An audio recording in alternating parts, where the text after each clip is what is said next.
For ingredients, we're going to be using some pork cube steak because it's $3.21 and somebody's already cubed it for me.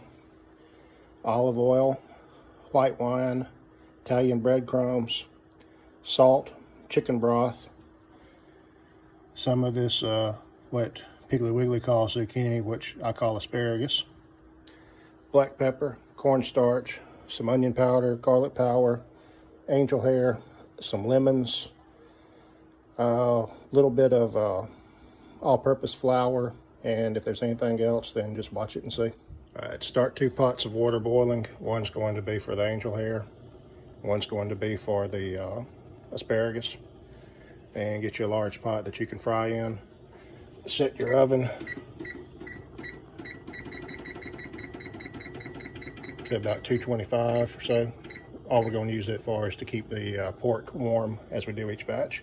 Get 1 beef bouillon cube and put it into the water that your asparagus is going to go in, and then get some dried minced onions and put about two teaspoons in. Bouillon cube beef, about 2 teaspoons, and the bouillon cube and the onion, you're not really going to need any salt. You're going to crack your 2 eggs into a Pyrex. This one goes to the trash. Then crack another one. Once you crack the 2 eggs into the Pyrex, you're going to add about a 1/4 cup to about 1/2 cup of milk, depending on how much you need. A little bit of salt, a little bit of black pepper, and some garlic powder. In your wet pan, you've got 2 eggs, put a little Parmesan cheese, a little bit of salt, a little bit of garlic powder.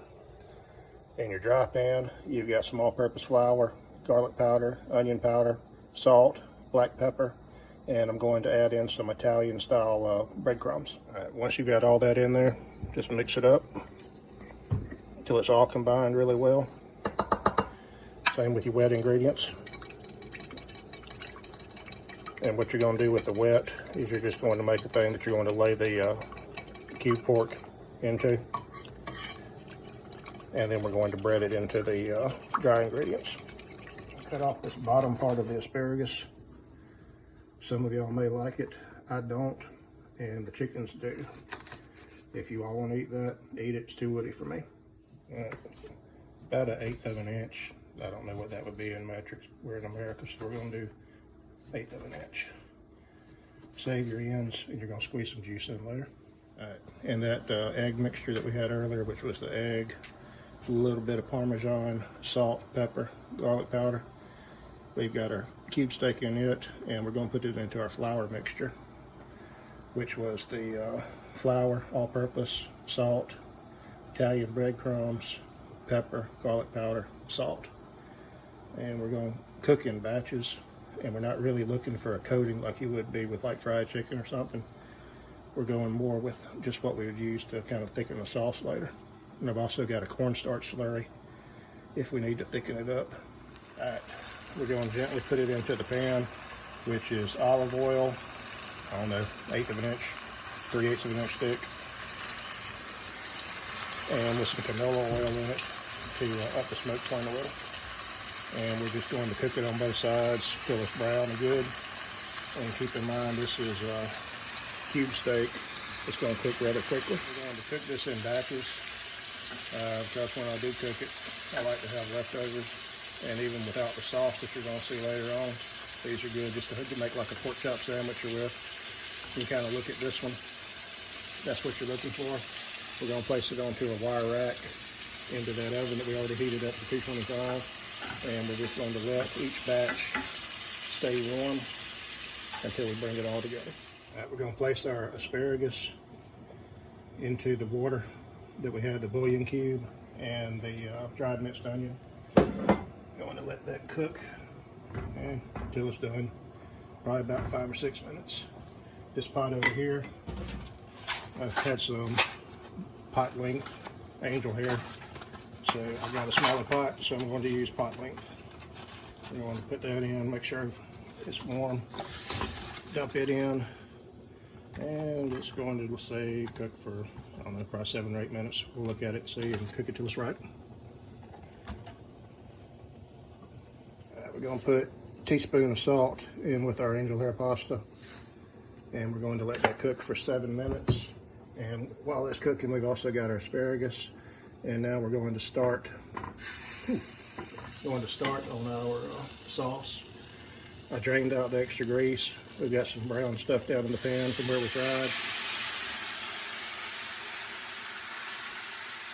Going to add in chicken broth. And we're going to use that chicken broth and a flat wooden spoon to deglaze the pan, get all that stuck on brown stuff that was in there, which is going to add the flavor on the sauce, scrape down the sides. And when the chicken broth gets hot, we're going to keep on, and I'll show you how to do the rest of the sauce. Got a little cornstarch slurry that we're going to put into that chicken broth. We're going to work it around, and that's going to thicken our sauce. You're going to have to whisk pretty good to get that cornstarch and that chicken broth all together. Bust up your lumps. If you get a lump, it's going to taste good anyway, but I'll try to get them all out if we can. I'm going to add in capers.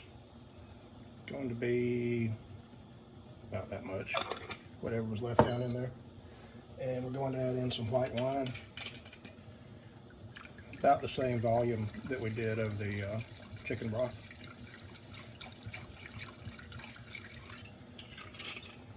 So then we're going to whisk all this together.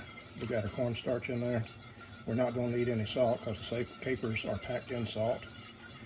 Cornstarch is going to thicken up that chicken broth, that white wine, and make this a nice little sauce to put on here. Our sauce is about to come up to a boil. We're going to put some of these sliced lemons back into it.